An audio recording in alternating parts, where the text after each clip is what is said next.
Shubman गिलला T20 world कपच्या संघातून वगळण्यात आलंय। शुभमन गिलच्या जागी अक्षर पटेल हा उपकर्णधार असेल। अभिषेक शर्मा, संजू सॅमसन, तिलक वर्मा, हार्दिक पांड्या संघामध्ये आहेत। जसप्रीत बुमराह, रिंकू सिंग, हर्षित राणा, वरुण चक्रवर्ती यांची देखील संघामध्ये वर्णी लागलेली आहे। When he returned to the T20 I fold before the Asia Cup, he was straight away included as the vice captain. Although he was in that capacity in that Zimbabwe tour, but is it a case that he's struggling to crack the T20I code in terms of batting? Your opinion differ from mine. Yeah, it's sometimes it's when you pick on players, it's a bit difficult to what someone else's opinion is to what ours is. We still think he's a quality player. You go through ups and downs with form, obviously.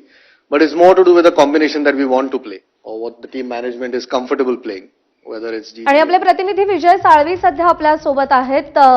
Vijay sir, काय कारण आहे शुभमन गिलला संघात न घेण्याचं आणि कोणकोणत्या निकषांच्या आधारे सध्या खेळाडूंची निवड केली गेली आहे? प्रज्ञा, आपण विश्वचषक विजेते आहोत। विद्यमान T20 ते 2024 साली जो झाला होता आणि त्यानंतर आपण आपल्या देशात आता विश्वचषक खेळणार आहोत। हा विश्वचषक आपल्याला जिंकायचा आहे, त्यामुळे कोणाला घ्यायचं किंवा कोणाला नाही घ्यायचं हे सगळ्यात महत्त्वाची गोष्ट आहे। ही ठरणार आहे की त्या खेळाडूच्या प्रेझेंट फॉर्मवर किंबहुना सध्याची त्याची कामगिरी कशी होते त्याच्यावर।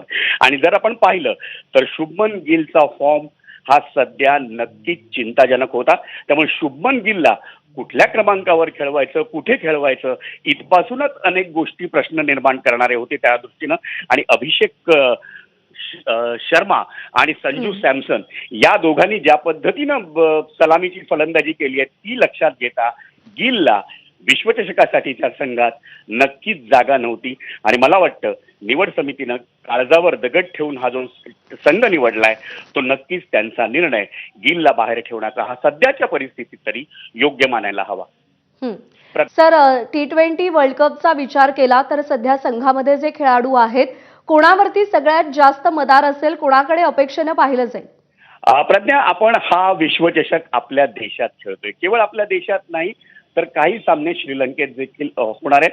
तर भारताचा पाकिस्तानचा सामना आहे तो देखील आपण बाहेर खेळणार। या सगळ्या गोष्टी जर लक्षात घेतल्या तर आपल्याला आपल्या वातावरणात खेळताना मल्टी टॅलेंटेड म्हणजे बहुगुणी खेळाडूंची गरज होती आणि तेच लक्षात घेऊन मला वाटतं भारतीय संघाची निवड करण्यात आली। आणि त्या दृष्टीनं आपण जेव्हा बघतोय की अक्षर पटेल संघामध्ये त्याला उपकर्णधार केलेला आहे, म्हणजे ऑलराऊंड टॅलेंट, फलंदाजी असेल, गोलंदाजी असेल किंवा क्षेत्ररक्षण असेल, अशा प्रत्येक आघाडीवर तो असायला हवा। शिवम दुबे आपल्याला तिथं उपयुक्त ठरतोय। सगळ्यात महत्वाची गोष्ट म्हणजे ईशान किशनचा मला इथे उल्लेख करायला आवडेल, कारण ईशान किशन हा यंदाच्या T20 सय्यद मुश्ताक अली टुर्नामेंटमध्ये सातत्यानं धावा केल्या।